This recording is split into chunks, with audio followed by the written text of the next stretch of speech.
সময় নষ্ট করতে রাজি নয় বামেরা। খবর সূত্রে কংগ্রেসের দোলাচলে সময় নষ্ট নয়, এমনই অবস্থান বামেদের।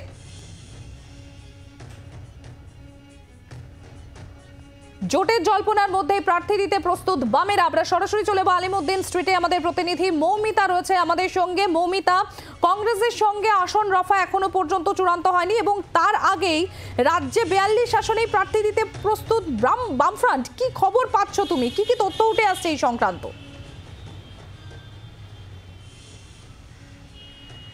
দেখো, এই মুহূর্তে সবচেয়ে বড় যে বিষয়, যেটা মোহাম্মদ সেলিম সিপিআইএম রাজ্য সম্পাদক তিনি স্পষ্ট করে দিয়েছেন, 42টা আসনের জন্যই বামফ্রন্টের যে প্রার্থী তালিকা, সেই প্রার্থী তালিকা ইতিমধ্যেই কিন্তু চূড়ান্ত করে ফেলেছে আলিমুদ্দিন স্ট্রিট।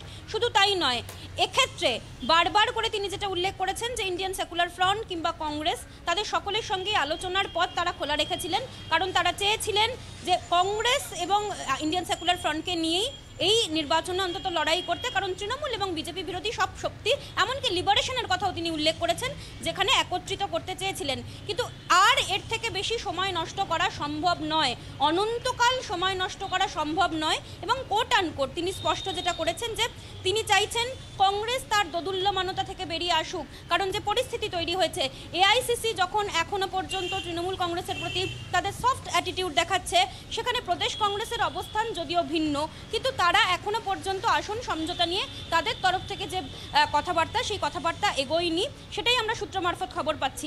আর তাই সময় নষ্ট না করেই 42টা আসনের জন্যই কিন্তু বামফ্রন্ট তাদের যে প্রাথমিক প্রার্থী তালিকা, সেই প্রার্থী তালিকা তৈরি করে ফেলেছে।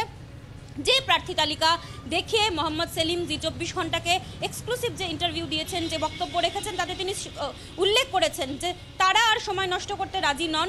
গতকালই তারা যদি প্রথম দফার একটি প্রার্থী তালিকা প্রকাশ করে ফেলতে পারতেন তাহলে হয়তো আরও ভালো হতো, কিন্তু আগামীকাল যেহেতু সম্পাদক মণ্ডলীর বৈঠক রয়েছে, সম্পাদক মণ্ডলীর বৈঠকের পরেই কিন্তু প্রথম দফার প্রার্থী তালিকা নিয়ে মোটামুটি একটা আভাস পাওয়া যেতে পারে, এমনটাই ইঙ্গিত দিয়েছেন।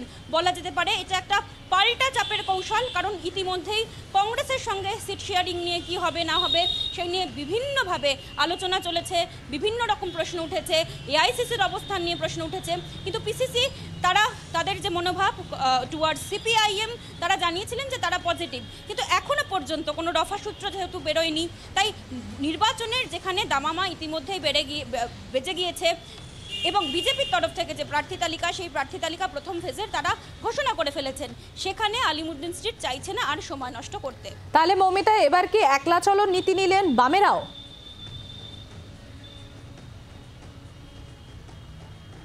দেখো, এখনই কিন্তু সেটা বলার সময় আসেনি। যেমনটা তোমাকে সম্প্রতি বলছিলাম যে রাজনীতিতে এটা একটা পাল্টা চাপের কৌশল, যেটা আজকে দিয়ে দিলেন মোহাম্মদ সেলিম, কারণ তিনি বললেন 42টা আসনের প্রার্থী তালিকা তারা তৈরি করে রেখেছেন।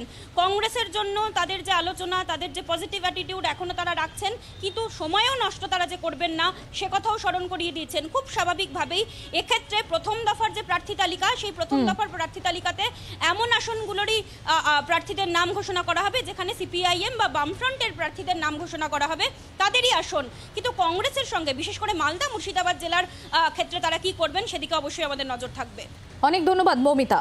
আমরা এবার শুনে নেব সিপিআইএম রাজ্য সম্পাদক মোহাম্মদ সেলিম, তিনি ঠিক কি বলেছেন। আমরা প্রার্থী তালিকা প্রস্তুত করে নিয়েছি, কিন্তু এটা রিলিজ তো আমরা করব না।